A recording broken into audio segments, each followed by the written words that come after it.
Assalamualaikum warahmatullahi wabarakatuh. Dengan saya Aminul Rais pada mata kuliah Web Programming 1. Kali ini kita masuk pertemuan 12, membangun web responsif. Sebelum membuat halaman web, kita siapkan terlebih dahulu tema web yang akan kita buat. Di sini kita akan membuat web perpustakaan dan juga buat sketsa rancangan tampilan dari web yang akan kita buat. Misal seperti ini. Ada header, sidebar kiri, menu tengah konten, sidebar kanan.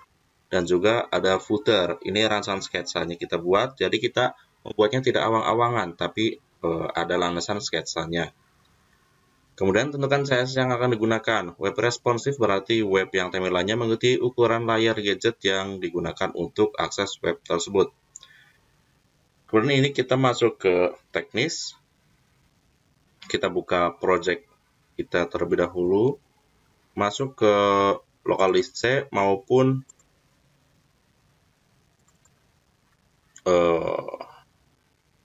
drive yang ada XAMPP-nya. Masuk ke htdoc dan kita buat folder baru. Misal kita buat web_responsive. Kita buat folder baru saja di folder sebelumnya. Kemudian kita buka text editornya. Misal di sini saya menggunakan Sublime Text. Kemudian untuk susunan ini dokumennya. Tadi kan dokumen rootnya adalah web_responsive. Kemudian di dalam dokumen ini kita buat folder namanya assets. Di dalam asset kita buat folder namanya image dan juga folder namanya CSS. Nanti di dalam CSS kita buat file namanya style.css.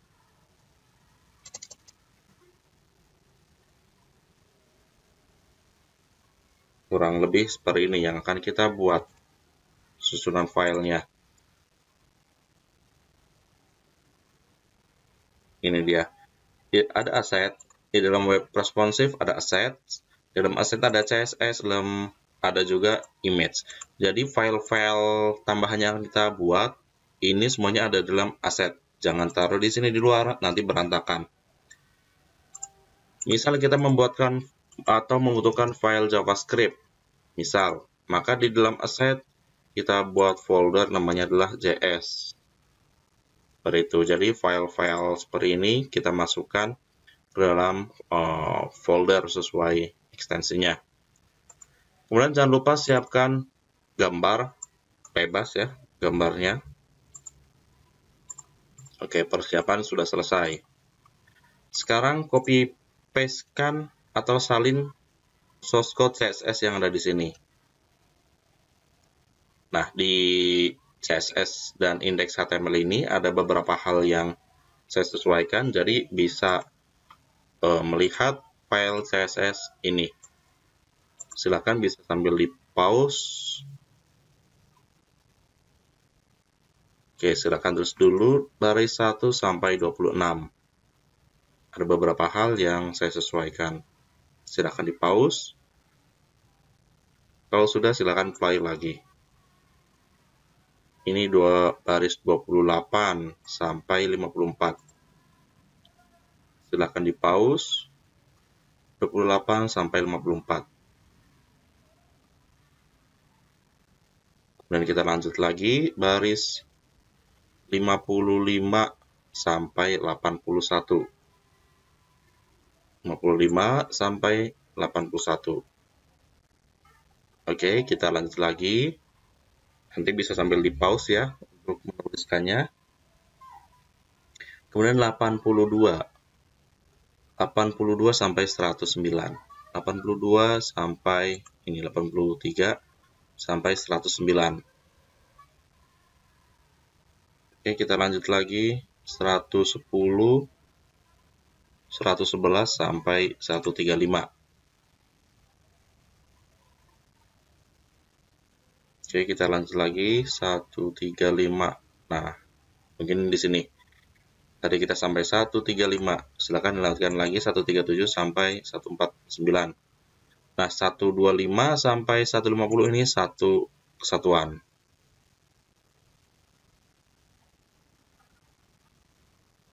Kemudian 152 sampai 169. Dan 171 sampai 191. Oke. Nah, pada bagian atas CSS ini web yang belum responsif atau apa adanya tampilannya. Namun ketika kita melihat bagian container, ini max width-nya adalah 1080 pixel.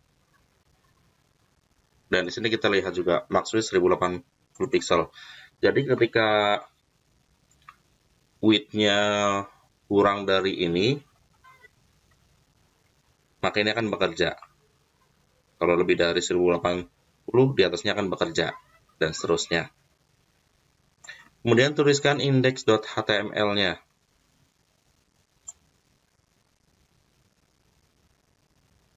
Ini juga ada yang saya sesuaikan.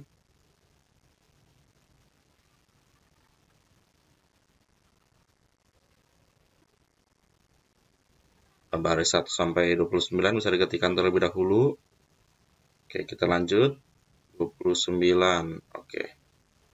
30 sampai 52. Oke.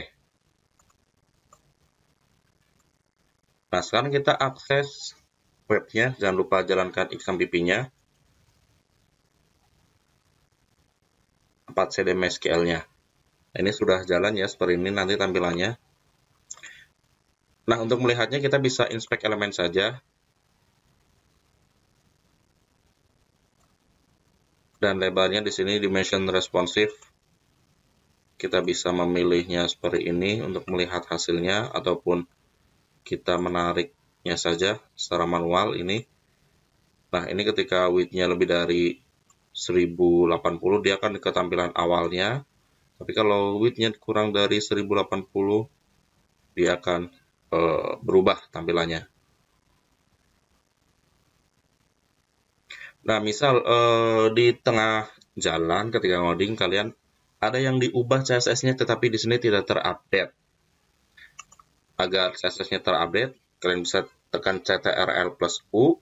Nah, ini source code-nya, source code yang dijalankan, dan pilih CSS-nya. Kadang-kadang ini tidak otomatis terupdate, tapi kita harus mengaksesnya terlebih dahulu dan tekan F5 di refresh agar CSS ini menjadi terupdate. Nah, itu dia materi pada pertemuan kali ini. Jika ada yang tanyakan, silakan tinggalkan di kolom komentar. Terima kasih. Wassalamualaikum warahmatullahi wabarakatuh.